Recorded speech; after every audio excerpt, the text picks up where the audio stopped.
여러분 안녕하십니까. 김조영 변호사입니다.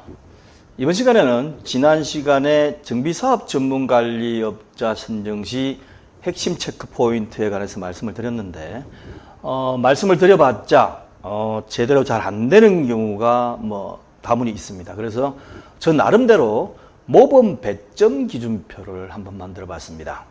이게 무슨 말이냐면 이런 점을 중요시해라, 이런 점을 중요시해라라고 설명을 드려도 배점 기준표상의 배점을 정할 때에 어느 특정 업체를 밀어주기 위해서 배점 기준표를 만들어버리면 다 제대로 된 정비사업 전문관리업자를 뽑을 수가 없고, 실제적으로 지금 나라장터에 올라오는 그런 여러 가지 배점 기준표를 보면 한눈에 다 보입니다. 아, 이게 어느 특정 업체를 밀어주는구나 라는 게 보이기 때문에 저 나름대로 이러이러한 점을 중점으로 배점 기준표를 만드는 게 좋겠다라는 것에 제가 중요성을 느끼고 있습니다.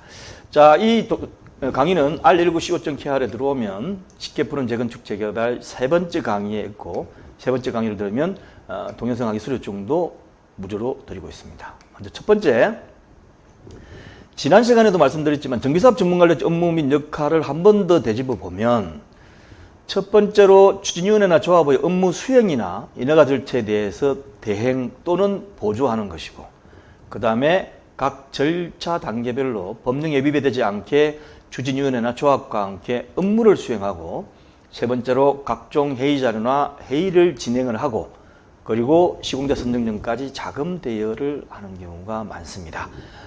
이거는 굉장히 시공사만큼이나 중요한 협력업체라고 할 수 있습니다. 그래서 정비사업 전문관리업자를 잘못 뽑아 놓으면 조합의 사업 진행에 많은 장애가 걸릴 수도 있고, 또 여러 가지로 어려움을 많이 겪고, 이 어려우면 즉각적으로 느끼는 것은 추진위원회나 조합 집행부가 느끼게 되고, 그리고 그 다음에 조합원들이 다 피해를 보도록 되어 있습니다. 그래서 시중에 지금 나라장터에 입찰할 때 올라오는 배점 기준표를 저 나름대로 분석해 본 결과 다음과 같은 경우로 모범 배점 기준표를 한번 만들어 봤습니다.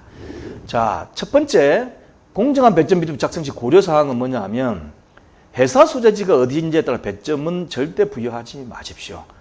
이거는 제가 어느 특정 지역을 배척한다거나 특정 지역을 옹호하는 것이 아니고, 정비사업 전문관리업자의 중요성에 비추어 볼 적에 회사 소재지에 특히 지방이 되겠죠.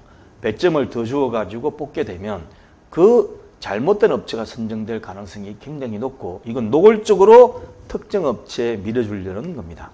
두 번째, 추진위원회나 조합의 일을 봐줬다고 해야 배점하는 항목. 이것도 잘못됩니다.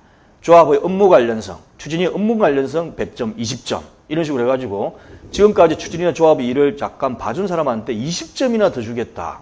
이렇게 되면 어떻게 되죠? 이거는 크게 잘못된 거죠. 공정하게 뽑겠다는 이러한 기준, 그리고 특히 정비사업 전문관리업자가 가지고 있는 중요성에 비추할 때 이것도 아주 잘못된 겁니다. 세 번째, 업무 수행과 무관한 회사 규모, 매출 규모, 여기에 대한 배점도 하지 마십시오.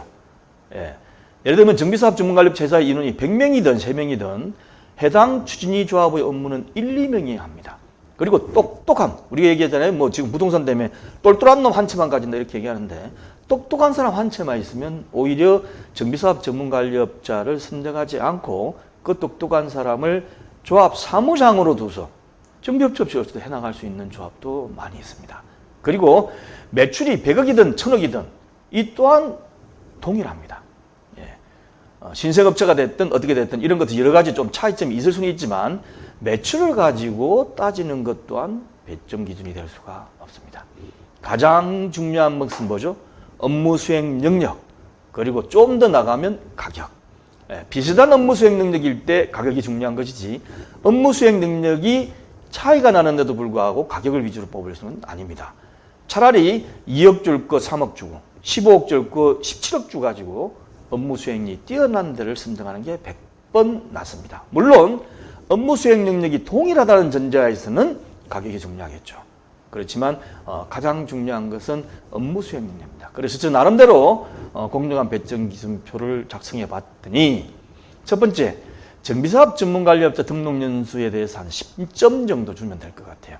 이거를 너무 많이 줘버리면 오래된 업체일수록 더 많은 배점을 가져가기 때문에 그것도 타당치가 않습니다. 신생업체도 어떻습니까? 굉장히 유망한 정비사업 전문관리업자가 있을 수가 있죠.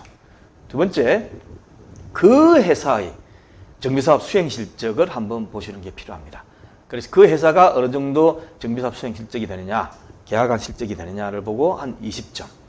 그리고 회사 대표의 정비사업 수행 경력과 교육과정 이수 경력도 필요합니다.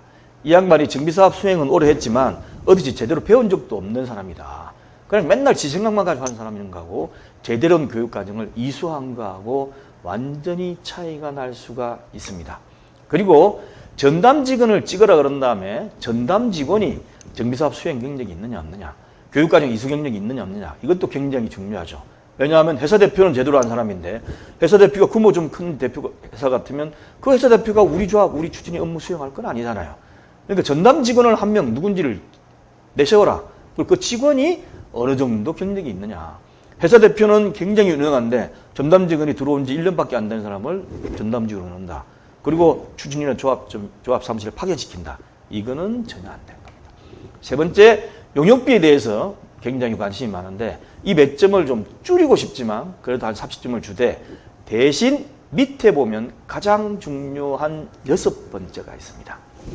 이 10점, 20점, 20점, 20점, 30점을 예를 들면 정비사업 전문관리업자 등록연수가 5년 이상이면 10점, 5년 이하면 빵점, 뭐 이런 식으로 회사의 정비사업 수행 실적을 뭐 20건 이상은 20점, 20건부터 10건 사이는 10점, 뭐 10건 미만은 뭐 빵점, 이런 식으로 팍팍 차이를 두드리면 딱 거기에 맞는 특별한 업체가 100점짜리가 나와요.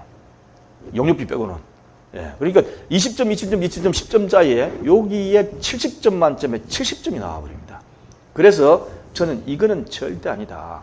아무리 위에 배점을 제대로 분산을 해두더라도 특정 업체 일정 수치로 가지고 딱 20점, 10점, 5점, 빵점 이렇게 하면 절대 안 됩니다.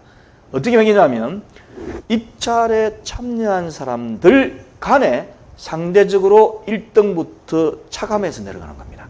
그래서 정비사업 등록 연수가 보니까 우리는 한 10년 이상 됐으면 좋겠는데 10년 된 사람이 하나 들어오고 5년 된 사람이 하나 들어오고 2년 사람이 하나 들어왔다. 그러면 배점을 2점 정도씩이나 또는 점수 차이에 따라 1점씩 차감해서 내려가는 게 맞습니다. 그렇지 않고 어느 데는 20점, 어느 데 빵점 이래 버리면 100점 만점에 20점 차이 나버리면 이건 게임이 안 되죠.